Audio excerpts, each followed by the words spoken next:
Revisions and editing course, lesson number 4. Here we go. All right. This one has to do with choosing your words wisely. I know you're looking at this board and some of these look like elementary. Sergio, are we really going to talk about synonyms right now? But I promise you this is going to blow your mind. This takes choosing your words wisely to the scientific level. We're talking about how your words cognitively, subconsciously affect your audience, even if they don't know the language you're speaking. All right, so there's a few levels to it. I'm going to go through them. I'm going to go through the tactics, the techniques. I'm going to try to reference who taught me them, and I'm also going to give you some examples. First thing is the sounds of your words and how sounds affect people's body and their minds, right? Just the sounds. Have you ever heard a poem in a different language? You don't know the language, but you're guessing like, oh my gosh, the sounds of this poem give off a certain connotation. For those who know connotation, you know what I'm talking about, right? But I'm going to say it, define it just in case you don't. Connotation is just, you know, the feeling that the poem gives off, regardless of the definition of the poem, just hearing the sound of the word. Does it sound like a positive or a negative word, right? Does that sound like a curse word? Does that sound like a good word? That's the connotation, right? The sounds of your poems affect people. First example that comes to mind is Stephen Willis, his poem County Cousins. Look it up on YouTube, right? Stephen Willis uses alliteration, uses the sound ka throughout the poem. Why? Because Stephen Willis has a message that he wants to send, and he's gonna make sure that you are listening, right? So this ka sound, I don't know about you, but I'm hearing a bunch of words with the ka sound. It makes you uncomfortable. It just makes you sit up on your chair and pay attention. Your brain, your mind is waking up to pay attention to Stephen while he's reading his poem, right? While he's presenting his poem, right? And so he's using that ka, that sound to wake your mind up and pay attention to what he has to say. Another example of this is my abuela poem. I have a poem about my grandmother passing away. I used a rhyme pattern. When I'm happy in the poem or when I'm pretending like everything's okay, right? I told myself I'm going to use words that rhyme with A. Tomorrow's another day. We all have bills to pay. So much problems to face, but tonight here we stay. Because when you say that sound, A, is giving off this positive vibe. You even smile saying it, A. Right? So throughout the poem, even, you know, it's pretending everything's okay. So I'm doing this A. So I want everyone to feel happy, to feel great, to have a great time in that part of my poem. But then when I'm visiting my grandmother on her deathbed, I'm beside her for 7 days, right? In the poem, I'm using a rhyme pattern of O. I'm watching my grandmother dying alone. Her shortness of breath turned oxygen to gold. She doesn't want chemo. I joke and say cancer's not killing her, it's just that she's old, right? And this oh sound, it reminds me of, and this is where the inspiration came from, right? When you get bad news from somebody or one of your friends are venting to you and they're like, oh, wow, right? That O sound, it just brings attention and awareness of this is not a good moment right now. Nothing's okay. There's something wrong. Right? And then I go back to the A's sound, right? Because I chose the sound, thinking about how it's going to affect me while I'm performing and my audience while they're listening. Choosing the sounds that go in your poems. Do you need to use alliteration? Do you need to think about rhyme patterns? Sure, if you're using that, but it's not. It's about intentional decisions. Stephen Willis made an intentional decision. I made an intentional decision. You, as an artist, taking this revisions course, are deciding to learn how to make those intentional decisions for yourself, right?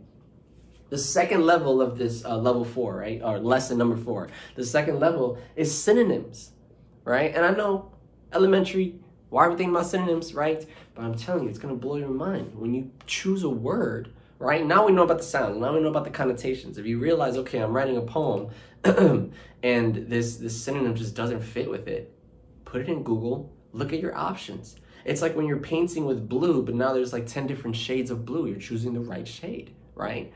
Don't be afraid to be specific, to do that extra step to look for those details because it's going to help your poem. Trust me. Right? One example, Gabriel Ramirez, who was my coach in 2018 while going to the National Poetry Slam, also taught me this technique, right? He's writing a poem. Look him up on YouTube. Phenomenal poet. Got a lot of poems up there. He's writing a poem, and he was writing about his head being chopped off.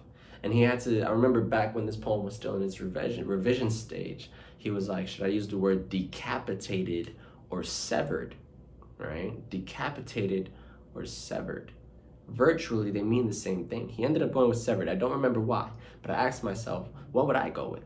Decapitated sounds very messy. Sounds all over the place. Sounds like somebody took a bat and just, right? Your head is decapitated off of your shoulders. But severed sounds clean cut, quick, clean, done. It's over with, right? And those are two words that virtually mean the same thing, but it's deciding on which one fits with your poem, fits with the connotation of your poem. Why do I keep saying connotation? Okay, if you're writing a romantic poem, right, you're writing a love letter, but then all the words sound rough and rigid. Hey, let's go out to my car and drive to the movies where we can grab a bite. I'm gonna be like, this sounds all over the place because the words just aren't fitting, right? That's a love poem, but then I can think, okay, this is a love poem. I want to be romantic. I'm going to use some softer consonants. I'm going to try to use words that sound like, I don't know, B sound. I'm not going to make a love poem off the top of my head. I can't do that. But, you know, I'm thinking about my decisions, right? So this is what I'm telling you. Look through your words. First of all, think about your poem in general. What kind of emotions are you giving off? What kind of emotions do you want to feel while you're going through this poem? And what kind of emotions and experience do you want your audience to have while you're reading this poem to them, or while they're reading it, right? While you're sharing this poem with them. What kind of emotions do you want to project? And is this poem doing that? Are these words doing that?